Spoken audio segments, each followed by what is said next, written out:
یہ practice formally and formally ہمارے ملک میں بھی اڈاپٹ کی جا سکتی ہے اگر محض مقصد صرف معیشت کو ڈگر پہ رکھنے کا ہے. لیکن میرے خیال میں یہ جو جس غبارے کی آپ نے بھی فرمایا اور فہد حسین صاحب نے بھی, یہ میرے لیے بھی بڑا ریڈیکولس تھا, بڑا ہی عجیب تھا. بہت آپ نے صحیح بالکل آپ نے صحیح لفظ استعمال کیا کہ یہ نتھنگ شارٹ آف ریڈیکولس, یہ ایک ریڈیکولس آئیڈیا تھا. اعجاز سعید صاحب, ایک ایسا لگتا ہے جب ہم یہ گفتگو کر رہے ہیں جیسے کہ فیصلہ بہرحال آصف زرداری صاحب نے اور نواز شریف صاحب نے کرنا ہے, اور یہ فیصلہ جو ہے وہ یہ حکومت کے لوگ کریں گے, پی ڈی ایم اور پیپلز پارٹی مل کے کرے گی. اور یہ بات بھی سامنے آ گئی ہے کہ انہوں نے یہ فیصلہ کر لیا ہے کہ کسی سیاسی شخصیت کو بنائیں گے ہم, اور سیاسی شخصیت جو ہے وہ نگران وزیر اعلیٰ ہو. کیا جو پاکستان میں دوسرے مقتدر حلقے ہیں کیا وہ اتنے اس سے لا تعلق ہیں, اور کیا واقعی یہ فیصلہ جو ہے یہ پی ڈی ایم اور پیپلز پارٹی مل کے کرے گی کہ کس نے وزیر اعظم ہونا ہے, کس نے نگران حکومتیں بنانی ہیں, اور کہاں اور کون کابینہ میں شامل ہوگا؟ کامران صاحب بہت بہت شکریہ. سب سے پہلے تو مجھے یہ ذمہ داری لینے دیں کہ کل جو اسحاق ڈار صاحب کا نام سامنے آیا, یا جسے غبارہ کہہ لیں یا جو بھی کہہ لیجئے, اس کو آگے بڑھانے میں میرا بھی ایک کردار ہے, اور اگر اس کا کوئی کریڈٹ یا ڈسکریڈٹ ہے تو اس کی ذمہ داری ایک میری بھی ہے. پہلی بات تو یہ ہے, بطور رپورٹر جب میں نے یہ بات سنی کہ اسحاق ڈار صاحب کا نام نگران وزیر اعظم کے طور پر لیا جا رہا ہے, تو میرے لیے بھی کسی یہ الیکٹرک شاک سے کم نہیں تھا, اور مجھے بھی یقین نہیں آیا. اور میں نے جہاں سے یہ خبر آ رہی تھی تو میں نے ان سے پوچھا کہ اگر اسحاق ڈار صاحب کو تعینات کرنا ہے تو یہ تو سارے الیکشنز ہی جو ہے وہ متنازع ہو جائیں گے. تو مجھے جو آرگیومنٹ دی گئی, اور یہ دو مختلف بڑے ذمہ دار عہدوں پر تعینات لوگوں کی اطلاع تھی میرے پاس, اور یہ مسلم لیگ نون سے تعلق رکھنے والے لوگ نہیں تھے. یہ حکومت میں ایک آئینی پوزیشن کے اوپر بھی بیٹھے ہوئے شخص کی بات میں کر رہا ہوں, نام ظاہر ہے میں نہیں بتاؤں گا, اور ایک اور ذمہ دار شخص کی بھی بات بتا رہا ہوں جو اسٹیبلشمنٹ کے بہت قریب جانے جاتے ہیں. تو دونوں سے, دو الگ الگ بندوں سے یہ مجھے اطلاع موصول ہوئی کہ جو پس پردہ پس چلمن گفتگو ہو رہی ہے. اول بات تو یہ ہے کہ وہ بڑی خفیہ ہے. دوم بات یہ ہے کہ اس میں جو مرکزی حیثیت ہے وہ سابق وزیر اعظم نواز شریف, وزیر اعظم موجودہ شہباز شریف, آصف علی زرداری, اور اس میں اسٹیبلشمنٹ کے کچھ لوگ بھی شامل ہیں, اور یہ ایک خفیہ ڈسکشن ہو رہی ہے کہ کس کو بنایا جائے. اور اسحاق ڈار صاحب کا نام اس لیے مسلم لیگ نون نے تجویز کیا ہے کہ مسلم لیگ نون سمجھتی تھی کہ اگر یہاں پر اس عہدے کے اوپر کسی نیوٹرل شخص کو تعینات کر دیا گیا تو کل کلاں یہ نہ ہو کہ حالات ان کے ہاتھ سے نکل جائے اور وہ جو نیوٹرل شخص ہے اس کا سٹیئرنگ کسی اور کے پاس چلا جائے. اور میری اطلاعات کے مطابق یہ اس بات کو تسلیم کیا گیا, اور میری اطلاعات کے مطابق اس بات کا علم نواز شریف صاحب کو بھی ہے, آصف علی زرداری صاحب کو بھی علم ہے, اور اسٹیبلشمنٹ کے کچھ بندوں کو بھی اس بات کا علم ہے, اور اسلام آباد میں چند جو طاقتور لوگ ہیں ان کو بھی اس بات کا علم ہے.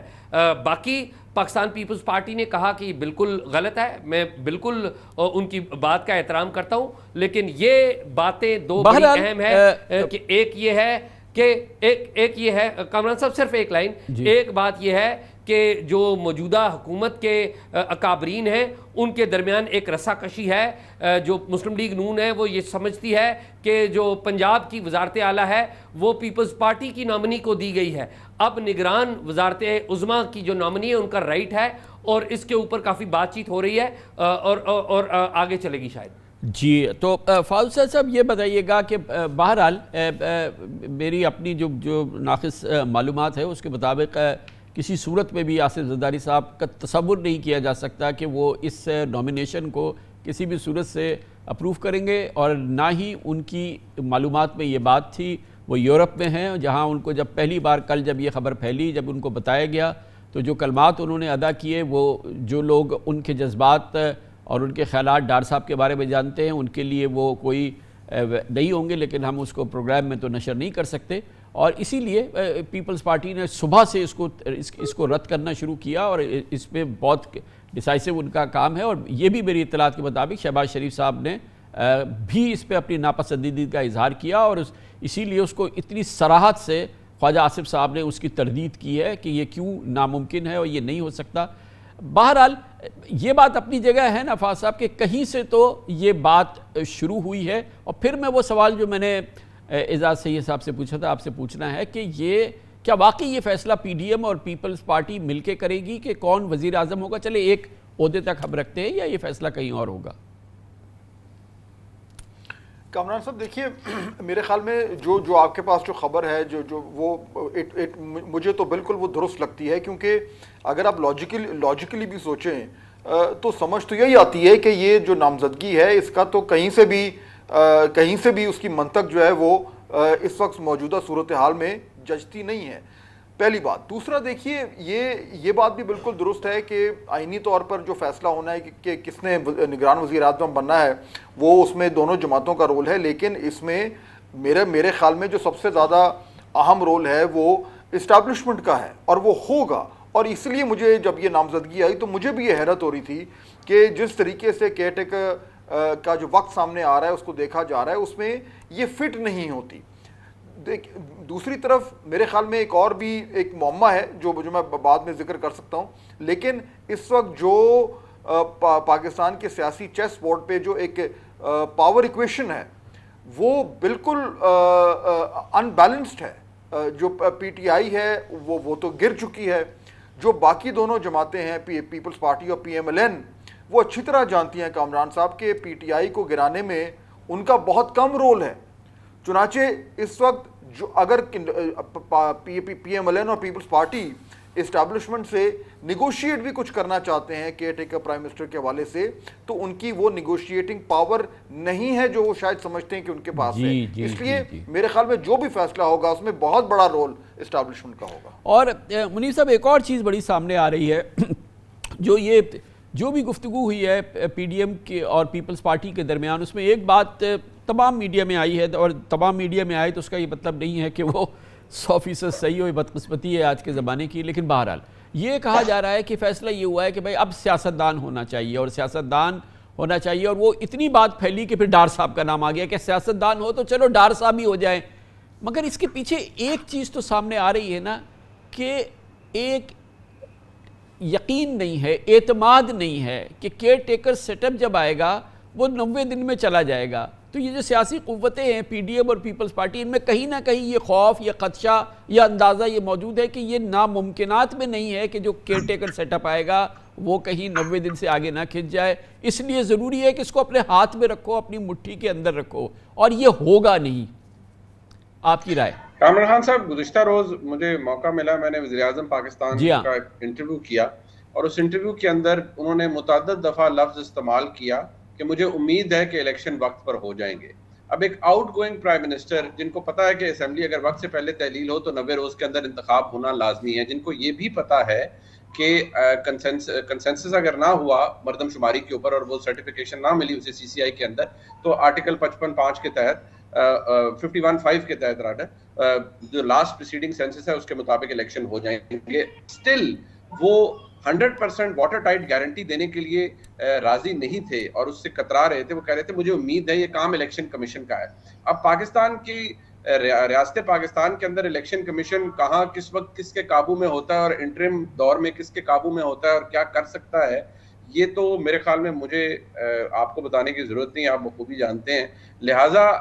اس وقت جو صورتحال ہے اس میں ایک مسئلہ تو اپنی جگہ موجود ہے، اور جس کا میں ذاتی طور پر الاؤ می ٹو سے کہ میں وٹنس بھی کر چکا ہوں اسے، وہ ہے پاکستان پیپلز پارٹی اور پاکستان مسلم لیگ نون کے اندر شدید اعتماد کا فقدان ہے۔ یہ گاڑی چلتی رہی ہے اس حکومت میں کیونکہ آبجیکٹو تقریباً ایک تھا، لیکن اعتماد دونوں سائڈز ایک دوسرے کے اوپر نہیں کر سکتی، اور اس کا ایک بنیادی نقطہ ہے وہ یہ کہ مسلم لیگ نون یہ سمجھتی ہے کہ ہم نے جتنے پاپڑ بیلے ہیں، جتنا سب کچھ کیا ہے، جتنا کچھ نیگوشیٹ کیا ہے دوبارہ اقتدار میں آنے کے لیے، اس کا ڈیویڈنڈ 100% مسلم لیگ نون کو ہی ملنا چاہیے۔ مسلم لیگ نون نے کیونکہ ایک بہت بڑی لی 2018 کے اندر پیپلز پارٹی تو سندھ کے اندر حکومت کرتی رہی، تو جو ڈیویڈنڈ ہے مسلم لیگ نون اس کو کیپچر کرنا چاہتی ہے مکمل طور پر، لہٰذا وہ کوئی بھی جو اینڈ ہے اسے لوز نہیں رکھنا چاہ رہے۔ ہینس پھر اسحاق ڈار صاحب کی معاملات اور بات بے شک وہ جتنی مرضی ریڈیکولس ہو، لیکن میں آپ کو یہ عرض کر دوں کہ یہ کنسنسس اگر ہو بھی گیا تو بڑا جیلسلی گارڈ کیا جائے گا پورے پروسیس کو، اور ابھی بھی یہ خدشات ہیں کہ یہ سارا پروسیس 2023 کے الیکشن کا کہیں ہائی جیک نہ ہو جائے یا ہے وائر نہ چلا جائے۔ یہ بہت امپورٹنٹ بات ہے، میں اسی کو آگے بڑھاتا ہوں، کچھ اپنی معلومات کو ایڈ کرتا ہوں۔ جیسے کہ آپ نے فرمایا اور اعزاز سید صاحب جانتے ہوں گے کہ آپ نے کہا عدم اعتماد پیپلز پارٹی اور مسلم لیگ نون کے درمیان ہے، یہ تو کوئی چبے کی بات نہیں ہے، لیکن آپ یقینی طور پہ جانتے ہیں، فاض صاحب بھی جانتے ہیں اور اعزاز سید صاحب بھی جانتے ہوں گے، کچھ مجھے بھی معلومات ہے کہ جو فقدان اعتماد کا ودن نون لیگ ہے اس کا تصور آپ نہیں کر سکتے، اس کی شدت کا جو پیپلز پارٹی اور نون لیگ کے درمیان ہے، اور یہ اسی کی ایک کڑی ہے جس میں کہ ڈار صاحب سامنے آئے، اور اسی کی ایک اور کڑی ہے، ذرا آپ خواجہ آصف کی گفتگو سنیں جو انہوں نے ڈار صاحب کے حوالے سے کی ہے، اور اسی کی ایک کڑی ہے جو اگر آپ جو لوگ شہباز شریف صاحب کے تصور کو جانتے ہیں اور جس طرح سے ڈار صاحب نے IMF کے معاملات کو ڈیل کیا ہے اور پھر جس طرح سے شہباز صاحب کو انٹروین کرنا پڑا، انہوں نے اس کو ریٹریو کرنا پڑا، اس کے بعد بھی ڈار صاحب کا نام آنا کہ وہ وزیر اعظم ہوں گے، تو جو اصل اعتماد کا مسائل ہیں جو کہ سامنے آئیں گے، جس کے لیے بار بار شہباز شریف صاحب کو کہنا پڑ رہا ہے کہ وزیر اعظم نواز شریف ہی ہوں گے، وزیر اعظم نواز شریف ہی ہوں گے، چاہے ان کے دور اقتدار میں 1.5 سال کے دوران نواز شریف قدم نہیں رکھ سکے پاکستان میں، مگر ان کو کہنا پڑ رہا ہے۔ تو اندرون نون لیگ کے مسائل پہ اعزاز سید صاحب ذرا روشنی ڈالیے۔ کامران صاحب بہت شکریہ۔ کامران صاحب بڑا اہم سوال آپ نے اٹھایا۔ شہباز شریف صاحب نے کہا کہ اگلے وزیر اعظم نواز شریف ہوں گے، اور اس سے پہلے خواجہ آصف نے کہا کہ اگلے وزیر اعظم نواز شریف ہوں گے، لیکن سوال یہ ہے کہ نواز شریف کیا الیکشن لڑیں گے تو پھر اگلے وزیر اعظم بنیں گے نا؟ تو الیکشن لڑنے اور اس سے پہلے پاکستان میں آنے کے درمیان میں بھی بہت سارے جمپس ہیں جن کو انہوں نے عبور کرنا ہے، بہت سارے دریا ہیں جن کو عبور کرنا ہے۔ سب سے پہلے تو یہ ہے کہ نواز شریف صاحب تک اس وقت تک واپس نہیں آئیں گے جب تک ان کے پاس ان رائٹنگ اس بات کی یقین دہانی نہیں ہوگی عدالتوں کی طرف سے کہ وہ واپس آئے تو گرفتار نہیں ہوں گے۔ نمبر 2، وہ ان کی جو نااہلی ہوئی ہے یا عدالت کی طرف سے جو چیلنجز ہیں ان کو ایک کیس میں مفرور بھی قرار دیا گیا ہے، یہ تمام چیزیں جب ان سے نکلیں گے تو تب وہ الیکشن بھی لڑ پائیں گے۔ اور پھر سوال یہ پیدا ہوتا ہے کہ اگر الیکشن وقت پہ ہونے ہیں، اس میں اگر پہ بہت زور دے رہا ہوں میں، اگر وقت پہ ہونے ہیں تو کیا اتنی جلدی میں عدلیہ یہ ساری چیزیں فل کر کے دے دے گی یا ان چیزوں کو آسان کر کے دے دے گی؟ میرا نہیں خیال کہ یہ اتنی آسان باتیں ہیں۔ اور دوسری اہم بات یہ بات آپ کو بھی پتہ ہے کامران صاحب، آپ بھی بہت اچھے طریقے سے جانتے ہیں کہ نواز شریف صاحب، شہباز شریف صاحب کی جو طرز حکمرانی ہے اس سے ان کے بہت سارے معاملات سے نالاں ہیں، چاہے ان میں کرکٹ بورڈ کی چیئرمینی ہو یا بیوروکریسی کے حوالے سے سکریننگ کے معاملات ہوں یا اور بھی بہت سارے معاملات ہوں، یہ باتیں پبلک میں وہ نہیں کرتے، نواز شریف صاحب بھی نہیں کرتے، اور شہباز شریف صاحب پبلکلی کہتے ہیں کہ میرے بڑے بھائی ہیں، لیکن حقیقت یہ ہے کہ دونوں بھائیوں، اور نہ صرف دونوں بھائیوں بلکہ جو مریم صاحبہ ہیں ان کے بھی اعتراضات ہیں، جس طریقے سے ان کے جو چچا ہیں وہ گورنمنٹ چلا رہے ہیں، لیکن یہ باتیں وہ پبلک ڈومین میں نہیں کرتے، اپنی پرائیویٹ میٹنگز میں یہ سارے کرتے ہیں۔ تو بہرحال یہ مسئلہ فاض صاحب پھر آپ کی طرف مجھے آنا ہے کہ یہ بتائیے کہ اب یہ ایک تو ابھی کیئر ٹیکر سیٹ اپ ہے اور اس حوالے سے ایک خدشات کی ہم نے گفتگو کی، as an inform journalist, experience journalist, آپ کی کیا رائے ہے کہ یہ جو شکوک ہیں کہ الیکشن نہیں ہوں گے یا بڑھ سکتے ہیں، یا یہ کہ کیئر ٹیکر سیٹ اپ آگے بڑھ سکتا ہے، یا یہ کہ اس میں ابھی ابہام ہے، آپ کے ذہن میں کوئی ابہام آپ کے ذہن میں بھی ہے، یا آپ بالکل فورتھ رائٹ ہے جیسے پرائم منسٹر بھی نہیں کہہ رہے کہ یہ ان کو امید ہے کہ الیکشن ہو جائیں گے؟ آپ کو امید ہے یا آپ کو یقین ہے کہ الیکشن ہو جائیں گے، یا آپ کسی شک میں مبتلا ہیں؟ کامران صاحب دیکھیے، یعنی خواہش تو میری ہو سکتی ہے، لیکن میں تو اس ٹائم سچویشن کو ریڈ کر رہا ہوں، اور جو سچویشن مجھے نظر آ رہی ہے پچھلے 7-8 مہینے سے، اور خاص طور پر 9 مئی کے بعد سے، اس میں بہت سارے ایسے معاملات ہیں جن کی روشنی میں ہمیں تمام آپشنز کو اوپن رکھنا چاہیے اپنے تجزیے کے حوالے سے۔ اور دیکھیے اس میں جو بالکل جو سیدھی بات ہے وہ یہ ہے کہ 9 مئی کے بعد جو معاملات، پاکستان کے معاملات چینج ہوئے ہیں، پاکستان کی سیاست چینج ہوئی ہے، ایک بہت بڑی جماعت جو ہے اس کے گھٹنے اب ٹیک دیے گئے ہیں۔ اس کے بعد یہ حالات نارمل نہیں ہیں، یہ جو الیکشنز ہونے جا رہے ہیں کامران صاحب، یہ نارمل الیکشنز نہیں ہیں، اور ان میں ایک بہت امپورٹنٹ جو اس کا جز ہے، جو انگریڈینٹ ہے، وہ یہ ہے کہ جو پاکستان تحریک انصاف ہے اس کے ساتھ کیا ہونا ہے اور اس کے لیڈر کے ساتھ کیا ہونا ہے، اور اس کی واپسی کا میں اور آپ کئی بار بات کر چکے ہیں. ان کی واپسی ظاہر بات ہے نہ آپ کو نظر آ رہی ہے نہ مجھے نظر آ رہی ہے، لیکن اس سے پہلے اس کے لیگل ہرڈلز ہیں، ان کو پورا کرنا ہے، وہ کیسے ہونا ہے. تو میرے خیال میں ایک آؤٹ کم اورینٹڈ سچویشن بن رہی ہے، اور اگر وہ آؤٹ کم جو ہے وہ اگلے 90 دن میں یا نہیں ہوتا تو پھر ظاہر بات ہے تمام آپشنز تو کھلے ہیں، ہونا چاہیے نہیں ہونا چاہیے الگ بات ہے، لیکن ایکچوئل سچویشن کچھ ایسی ہے. بالکل صحیح ہے. اور تو منیب صاحب ایک اور چیز بہت اہم ہونی ہے نا، یہ اکتوبر نومبر میں الیکشن اپنی جگہ ہے، مگر ایک بہت اہم ڈیولپمنٹ ہونی ہے کیونکہ بار بار لیگل آپشنز کی بات ہوئی ہے، پی ٹی آئی کے چیئرمین کے حوالے سے بات ہوئی ہے، اور بھی کئی مسائل ہیں، نواز شریف صاحب مفرور ہے اس حوالے سے بات ہوئی ہے. قانون اور عدلیہ کا ایک بڑا کردار ہے، اور ستمبر میں ایک چینج ہوگا، ظاہر ہے بڑا کلیدی change. Chief justice of Pakistan کی حیثیت سے جناب justice Qazi Faez Isa chief justice of Pakistan ہو جائیں گے انشاءاللہ، اور یہ ایک نیا دور ہوگا. ہم جسٹس قاضی فائز عیسیٰ کو جتنا بھی جانتے ہیں، آپ ہم سے زیادہ شاید جانتے ہوں گے، مگر وہ تو مطلب ایک نیا دور، اگر آپ اس کو سمجھیں اچھی طرح سے تو آپ کی سمجھ میں آئے گا کہ یہ ایک بہت ہی ایک نیا انداز سے نئی ہم سپریم کورٹ دیکھیں گے جناب جسٹس قاضی فائز عیسیٰ کے. تو وہ بھی معاملات دیکھنے ہوں گے نا جب ہم الیکشن کی طرف اگر ہم جا رہے ہیں نومبر دسمبر میں، کیونکہ کئی ایسی چیزیں ہیں جن کے فیصلے پھر سپریم کورٹ سے آنے ہیں. دیکھیے گزارش ہے کہ جو میاں نواز شریف صاحب کے معاملات ہیں وہ تو 2 کنوکشنز کا ایکویٹل ہونا ہے. میں نے بھی وزیر اعظم سے، انہوں نے کہا وہ واپس آ کے کیسز کا سامنا کریں گے، لیکن بے شک وہ اپیل سٹیج پر جائیں گے. لیکن سوال یہ ہے کہ کیا وہ اپیلوں کے فیصلے فوراً ہو جائیں گے؟ یہ پاکستان کے عدالتی نظام کے اوپر ڈیپینڈ کرتا ہے. میرا نہیں خیال کہ اتنا آسان ہوگا. ہاں ایون فیلڈ کے اندر تو تقریباً معاملہ صاف ہے، وہ جلدی ایکویٹل ہو سکتا ہے. العزیزیہ کے اندر شاید تھوڑا سا وقت لگے، لیکن بہت کچھ ہو بھی سکتا ہے ہمارے ملک کے اندر. جہاں تک تحریک انصاف کے چیئرمین کی بات ہے، اس پر شکوک و شبہات ضرور موجود ہیں کہ ان کی گرفتاری / نااہلی یا معاملہ ملٹری کورٹ میں جانا، اس تمام کا دار و مدار اس بات پر ہوگا کہ عمر عطا بندیال صاحب کب تک آفس میں ہیں. جیسے آپ سب کو پتا ہے کہ وہ سپٹمبر کے مڈ تک تقریباً آفس میں ہیں، پھر سپٹمبر کے بعد نئے چیف جسٹس صاحب تشریف لائیں گے. لیکن ملٹری کورٹس کے اندر جو ٹرائلز ہیں ان کے حوالے سے تو جسٹس قاضی فائز صاحب کی رائے بھی اس سابقہ فیصلے کے اندر جو موجود ہے، جس کے اندر انہوں نے اپنا خود اوپینین دیا ہوا ہے، وہ بھی کوئی اتنی لبرل ویو نہیں رکھتے اس کے حوالے سے، بلکہ وہ تو شاید اس کو انکریج بالکل بھی نہیں کریں گے. تو یہ ایک بڑی ہی ڈیفیکلٹ ایکویشن ہے اس وقت ریاست کے لیے. لیکن یہ بات لگ بھگ طے ہے کہ عمران خان صاحب کی